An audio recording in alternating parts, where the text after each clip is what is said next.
এটা আপনি মনে করেন 10 কিলোমিটার জাম আছে। আপনি ওইদিকে যায় একটু খবর নিয়ে দেখেন 10 কিলোমিটার এয়ারপোর্ট পর্যন্ত জাম হয়ে গেছে। পান্থপথ যাবো ডাক্তার দেখে তাই উনি নিয়ে বসে রয়েছে, এটা ভোগান্তি না। রাজধানীর ৭ রাস্তা মোড়ের আগে এলিভেটেড এক্সপ্রেসওয়ের নামার র্যাম্পের চিত্র এটি।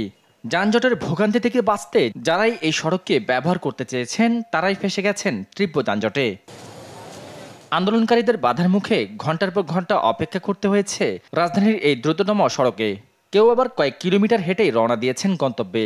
এলিফেন্ট রুটগুলো 2 ঘন্টা 3 ঘন্টা আটকে রেখে ডাইনে বাইরে কোনো দিকে যাওয়া যাচ্ছে না। এটা হচ্ছে বড় হাটের।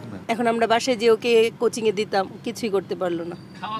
আমাদের সব বন্ধ, খাওয়া দাওয়ার সব বন্ধ। পূর্ব ঘোষণা অনুযায়ী সকাল থেকে দেশ জুড়ে বাংলা ব্লকের কর্মসূচির অংশ হিসেবে রাজধানীর সায়েন্স ল্যাব, শাহবাগ, কারণ বাজার, ফার্মগেট, মহাখালী ও 0 পয়েন্টে সড়ক অবরোধ করে আন্দোলনরত শিক্ষার্থীরা। এতে অচল হয়ে পড়ে গোটা রাজধানী।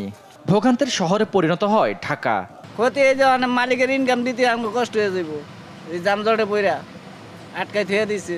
বাংলাদেশের মানুষ ভোগান্তিতে, কারণ এই ব্যবস্থার ফলে আমাদের মতো মানুষ 30 বছর 35-40 বছর আগে আমরা ছাপারা। রাজধানীর বেশিরভাগ সড়কে তৈরি হয় তীব্র যানজট। তীব্র গরমে অসুস্থ হয়ে পড়েন অনেকেই। তাদের দাবি, সাধারণ মানুষের কথা চিন্তা করে সংকটের দ্রুত সমাধান করা হোক। এখানে অনেক দেখা যাচ্ছে অ্যাম্বুলেন্স আছে, অনেক মানুষ আছে, সিরিয়াস রোগী আছে, ওদেরও তো বাই চান্স কিছু হয়ে যেতে পারে। রাজধানীর ফ্লাইওভারগুলোতে ভোগান্তি ছিল আরও বেশি। গাড়ির দীর্ঘ লাইন যেন অপেক্ষার পালা শেষই হতে চায় না। এদিকে দুপুরে কারণ বাজার এলাকায় রেললাইন অবরোধ করায় কমলাপুর থেকে বিমানবন্দর পর্যন্ত ট্রেন চলাচল বন্ধ হয়ে যায়।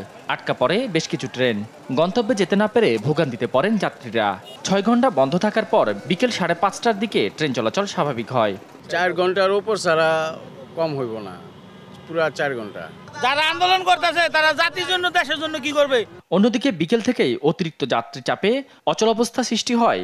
অচল ঢাকায় যোগাযোগের একমাত্র অবলম্বন মেট্রো রেলেও বন্ধ করে দেওয়া হয় ওয়ান টাইম টিকিট। এতে স্টেশনে অপেক্ষার পর হতাশা ও ক্ষোভ ব্যক্ত করেন দূর দূরান্ত থেকে আসা যাত্রীরা।